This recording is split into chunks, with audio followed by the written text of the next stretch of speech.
ញអត្តសញ្ញាណនិងរក្សាវប្បធម៌ប្រពៃណីខ្មែរដ៏ល្អដោយដែលយើងឃើញស្រាប់ការបុណ្យចូលឆ្នាំនេះអស់លោកអ្នកស្ដាប់មិនមែនមានតែនៅកម្ពុជាទេមាននៅប្រទេសថៃដែលថៃគេបានដាក់សង្គ្រាមចូលជាសម្បត្តិបេតិកភណ្ឌរបស់គេរួចទៅហើយនៅឡើយតែប្រទេសកម្ពុជាម្ចាស់វប្បធម៌ល្អដល់មហិមាក៏ប៉ុន្តែសារប្រទេសយើងមិនទាន់បានគិតគូរទាន់រាជរដ្ឋាភិបាលក៏បានយកចិត្តទុកដាក់ថែរក្សាអភិរក្សវប្បធម៌និងប្រពៃណីដូចជាភាសាសម្ដេចមហាបវរធិបតីហ៊ុនម៉ាណែតនាយករដ្ឋមន្ត្រីនៃប្រជាជាតិណាចក្រកម្ពុជាបានប្រកាសជម្រាបចែកជូនបងប្អូនមីងមាកុំឲ្យនាំគ្នាបាញ់ទឹកឬក៏ប៉ាតម្សៅក្តីព្រោះវប្បធម៌នេះមិនមែនវប្បធម៌ល្អគឺវប្បធម៌មកពីប្រទេសគេដទៃឯង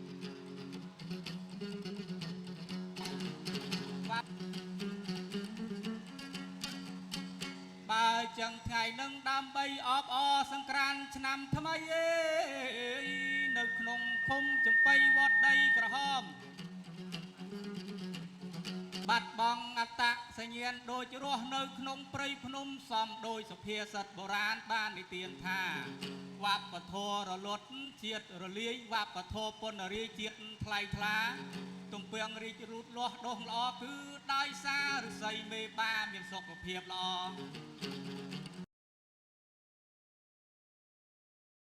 សូមរីករាយសន្តាប់ទាំងអស់គ្នាដូចតទៅ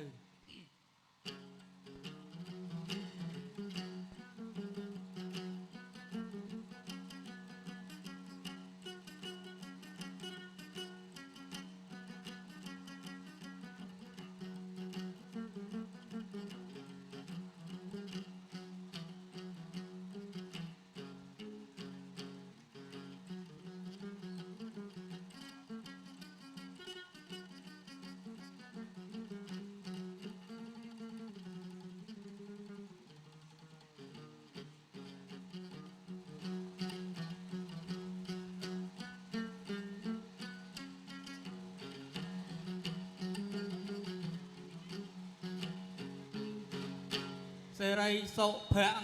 រសតុងបរៈមង្គលាជ័យយាតិរេជ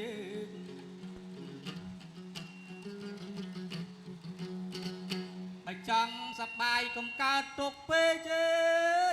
រៀនដើររៀនដេករៀនស្ដីរៀនស្ដាប់រៀនមើលឲ្យស្ដាយកុំឲ្យសោកស្ដាយបើចង់សប្បាយឲ្យត្រូវទៅតាមច្បាប់ពេ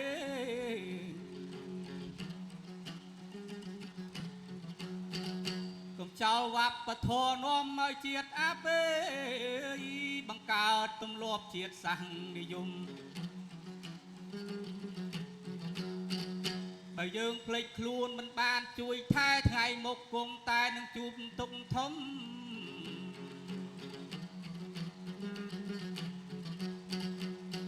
បាត់បង់អត្តសញ្ញាណដូចរស់នៅក្នុងព្រៃភ្នំសំដោយសុភាសិតបុរាណបាននិទានថាវប្បធម៌រលត់ជាតិរលាយវប្បធម៌ពនរាយជាតិថ្លៃថ្លាទំពាំងរីករូតលាស់ដុះល្អគឺដោយសារឫស្សីមេបាមានសុខភាពល្អ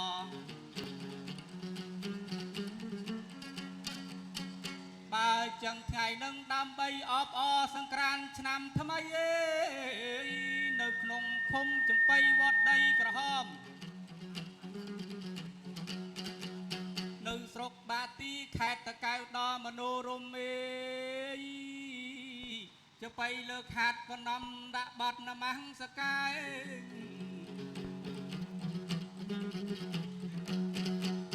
សូមថ្វាយបង្គំឆ្ពោះព្រះសាមពុទ្ធប្រសើរបំផុតនៅក្នុងលោកកា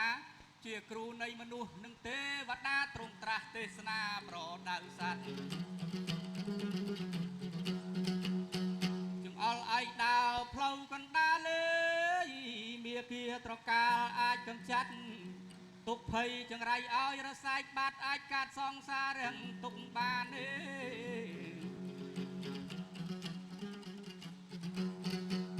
សាសនាព្រះអង្គនៅសពថ្ងៃសត្វមាននិស័យពីបុរាណប្រឹងរៀនប្រឹងសូត្រអាច ចាំបានកាន់តាមលំអានបាននៅក្តីសុខអត់មានសុខណាស្មើនឹងក្តីស្ងប់បញ្ចប់ត្រឹមសុខឃ្លាតចាកទុកតាំងពីលោកនេះតទៅលោកខាងមុខក្តីសុខនឹងមានព្រោះធម៌ស្ងប់ខ្ញុំសូមបង្គំពោះព្រះធម៌ព្រះសង្ឃបវរទាំងគ្រប់សពរួមជាត្រៃរតគូគោរពជាមលុបត្រជានៃហិលោកាព្រះរូបប្រធាតនៃព្រះពុទ្ធលំអត់អោនអង្គព្រះសាស្តារួមជាត្រៃរតជួយខែមរាសូមបានសុខាតរៀងទៅ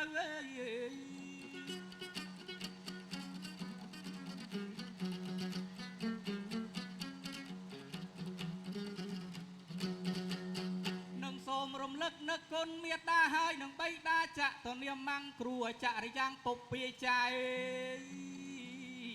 ពុពទេវាបុពទេវតាព្រះអរហន្តាព្រះព្រំលោកីត្រៃសារណដ្ឋាន3នៃបាវចនាជាតិសាសនាព្រះមហាក្សត្រថ្លៃជាមលុបគ្រប់គ្រងរាជរដ្ឋបូរីកម្ពុជាធិបតីនៃសវណ្ណភូមិបើចឹងចប់បាត់នមស្ការបន្ទន់សេរសាក្រាបថ្វាយបង្គំព្រះសង្ឃព្រះអង្គជាម្ចាស់ព្រះអង្គគ្រូសង្ឃានរយញាណបេនពុទ្ធថេមព្រះគ្រូចៅអធិការវត្តដីក្រហមខ្ញុំកណាលើខាតបនំមេថ្វាយបង្គំព្រះភិក្ខុខន្តីបាឡោកនពិសាវព្រះគ្រូសូត្រស្ដាំវត្តដីក្រហមដែលលោកខិតខំយកចិត្តទុកដាក់ថែរក្សាអភិរក្សបង្កើតសង្គ្រាមរៀងរាល់ឆ្នាំតាមកណាឃើញហើយកណាចាំរៀងរាល់ឆ្នាំមានលបែងមានលបាំនឹងវិជាប្រៃក៏ប៉ុន្តែភ័ព្វម្លេះទេអត់មានផ្នែកខាងយបៃ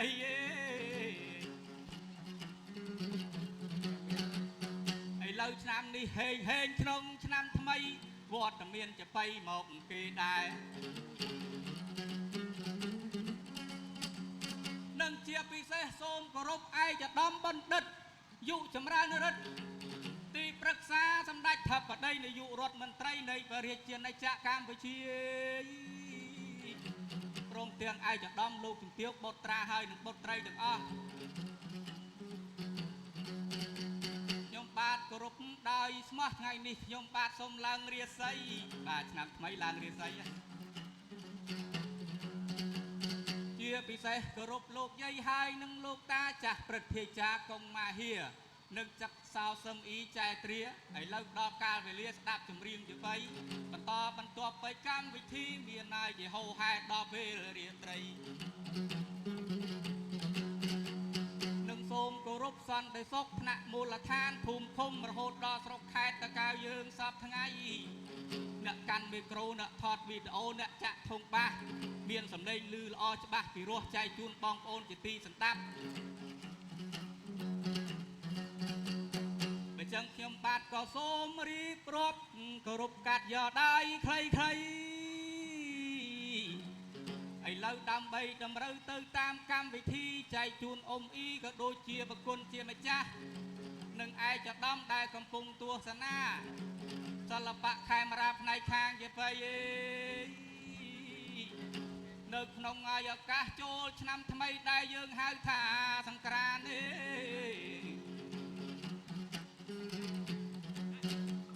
តើពាក្យសង្ក្រាន្តនេះមានន័យយ៉ាងណាហើយភាសាអ្វីទៅបានជាលោកឪពុកលោកម្ដាយម៉ែឪបងប្អូនប្រើប្រាស់ជារៀងរាល់ឆ្នាំឥឡូវចបៃខ្ញុំបាទក៏សូមពំនាំរៀបរាប់កាត់ដោយខ្លីៗពាក្យថាសង្ក្រាន្តឬក៏សង្ក្រាន្តទេញាតិតាយស្ដាប់ឲ្យបានប្រកាសជាក់ប្រែថាគឺភាសាមគ្គធៈឬក៏ភាសាបាលីប្រែមកថាការចាចេញឬការមកដល់នៃរាសីចៈញាតិតាយស្ដាប់ឲ្យបានជាក់តាមគោលវិថីគម្រប់365ថ្ងៃស្មើនឹង1ឆ្នាំចឹងហើយបានជាអ្នកប្រាជ្ញលោកចងចាំគម្រប់ខួប1ឆ្នាំគឺចូលឆ្នាំថ្មីហើយចូលឆ្នាំនៃសង្ក្រាន្តនឹងមានប្រមាណថ្ងៃខ្លះឥឡូវខ្ញុំបាទតែរៀបរាប់នៅអត្ថន័យថ្ងៃទី1ហៅថាថ្ងៃមហាសង្ក្រាន្តថ្ងៃ ចូលមកដល់ចំណែកថ្ងៃទី2គឺហៅថាថ្ងៃវរៈវណ្ណបតហៅថាថ្ងៃខ្វាក់ឬថ្ងៃទទេបងប្អូនឪម៉ែជាទីមេត្រីបានសេចក្តីថាមិនទាន់ចូលដាច់ឆ្នាំចាស់ឬចូលឆ្នាំថ្មីអ្វីចំណែកទី3គឺថ្ងៃវរៈឡើងស័កញាតិដាយស្រាប់ឲ្យបានជាអេឡើងស័កនឹងមិនមែនឡើងស័ក1ស័ក2បោះបលិទាហាន PM ទេណាលោកតាយាយ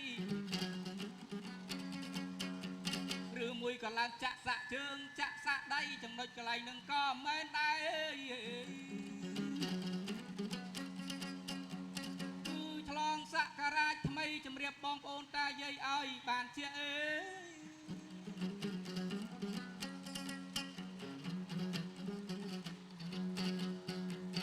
ចំណែកអត្ថន័យបុណ្យចូលឆ្នាំខ្មែរអ្នកប្រាជ្ញលោកបង្កើតហោហែក្នុងអត្ថន័យអ្វីខ្លះបើចឹងពេលវេលានាទីកខ្លីណាស់ខ្ញុំបានរៀបរាប់កាត់ដល់ខ្លីអត្ថន័យទី1គឺបង្ហាញពីការដឹងគុណនិងភាពកតញ្ញូហើយព្រះបរមគ្រូព្រះសាស្តាលោកថ្លែងបញ្យល់ថាការធ្វើអំពើកតញ្ញូមាន3គឺនិច្ចកតញ្ញូកាលកតញ្ញូនិងបកាសកតញ្ញូបើចឹងបុណ្យចូលឆ្នាំក៏ចាត់ទុកជាពេលវេលាដែលបុត្រាហើយនឹងបុត្រីធ្វើបុណ្យទានជូនមេដាបៃតាជីដូនជីតាពុបការីដែលលោកនៅរស់ឬក៏ស្លាប់ទៅក្តីអេមិនថាប្រជាពលរដ្ឋមិនថាស្គមឬក៏ធាត់ឬកងយោធាការពារប្រទេសជាតិក្តីគឺយើងតែងតែបង្ហាញការដឹងគុណនិងភាពកតញ្ញូរំលឹកទាំងយប់រំលឹកទាំងថ្ងៃនេះហើយគឺអត្ថន័យបងប្អូនតាយាយគឺបុណ្យចូលឆ្នាំអើយ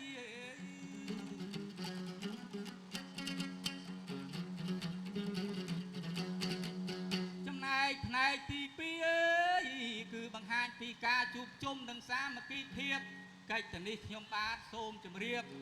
ធម្មតាយើងកើតមកតែងតែធ្វើការមិនថាទីចិត្តឬទីឆ្ងាយអ្នកតកៅធ្វើការនៅភ្នំពេញនៅកូរ៉េនៅជប៉ុនក្តីតែងតែវិលត្រឡប់មកជួបជុំមេដាបៃតាជីដូនជីតាពុបការីសាច់ថ្លៃសាច់បង្កើតមិត្តភក្តិមរៈខ្លើប្រឡងដងស្នែងយើងឃើញជាស្ដែងសម្អាតភូមិឃុំជួបជុំគ្នានេះហើយគឺជាអត្ថន័យនៃបុណ្យចូលឆ្នាំអេហើយសាមគ្គីភាពកិច្ចនេះខ្ញុំបាទក៏សូមជម្រាបយើងមិនអាចធ្វើតែអាចឬធ្វើជាលក្ខណៈគ្រួសារគឺបងប្អូនយាយតាប្រជាជនខេមរាមិនថាមន្ត្រីយោធាឬក៏ប្រសង់ក្តីតែងតែជួបជុំប្រមូលផ្ដុំប្រមូលថវិកាលុយកាក់ឬក៏សម្ភារៈផ្សេងក្តីដើម្បីបង្កើតឲ្យឱកាសក្នុងឆ្នាំថ្មីឲ្យយុវវ័យបានលេងកម្សាន្ត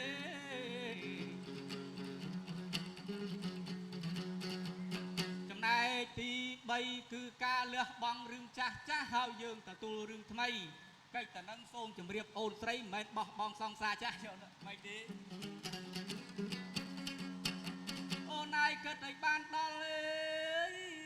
រឿងណាអភមង្គលគឺយើងបំភ្លេចចោលទៅហើយយើងឲ្យចាប់ផ្ដើមសារជាថ្មី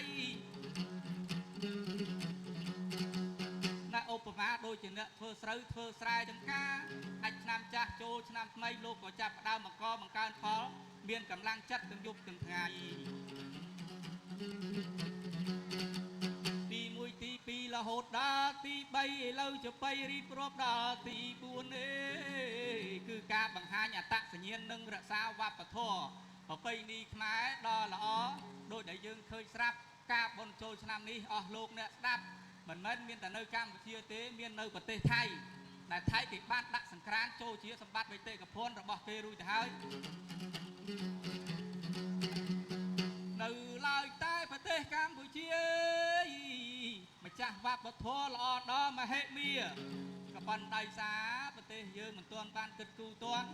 រាជរដ្ឋាភិបាលក៏បានយកចិត្តទុកដាក់ថែរក្សាអភិរក្សវប្បធម៌និងប្រពៃណីដូចជាប្រសាសន៍សម្ដេចមហាបវរធិបតីហ៊ុនម៉ាណែតនាយករដ្ឋមន្ត្រីនៃប្រជាជាតិណាចក្រកម្ពុជា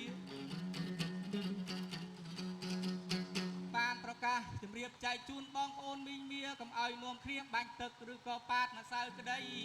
ព្រោះវប្បធម៌នេះមិនមែនវប្បធម៌ល្អគឺវប្បធម៌មកពីប្រទេសគេដទៃ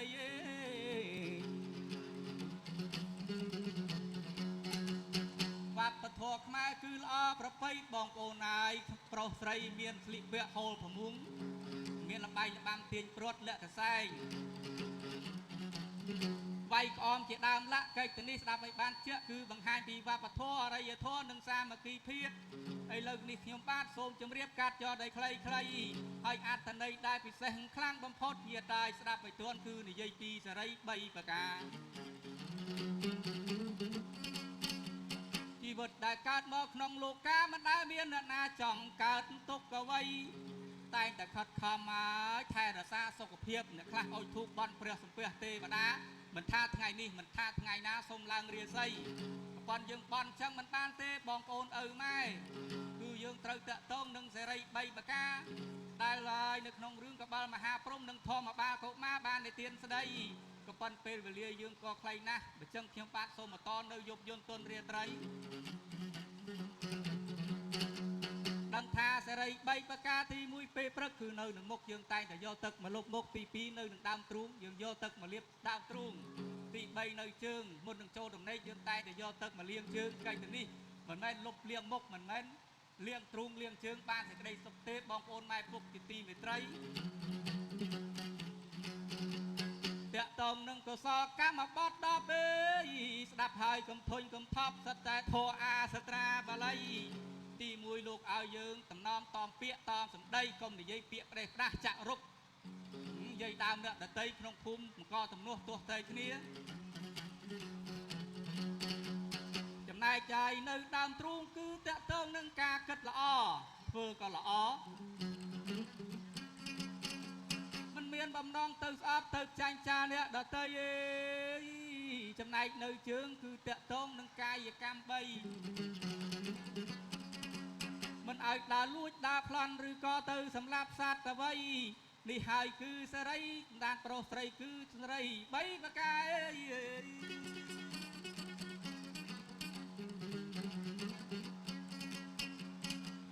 បើចឹងចុងបញ្ចប់ខ្ញុំកណាខ្ញុំម្ចាស់លើកមករៀមដៃ10គោរពជូនពរហើយនឹងជូនជ័យជូនពរបងប្អូនទាំងអស់គ្នាបងប្អូនមីងមាក្នុងឆ្នាំថ្មី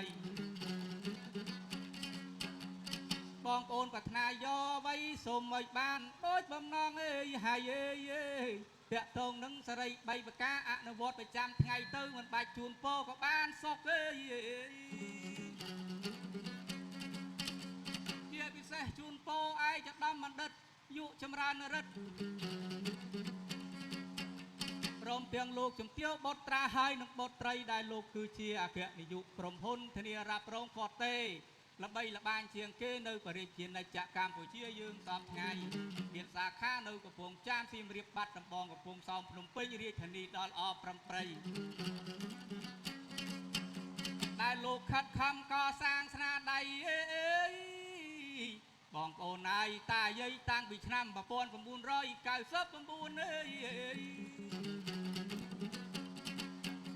បានចុះបញ្ជីជាតិយ៉ាងត្រឹមត្រូវបំរើចែកជូនបងប្អូនម៉ែឪប្រជាពលរដ្ឋនៅកម្ពុជាចូលរួមចំណែកជាមួយរាជរដ្ឋាភិបាល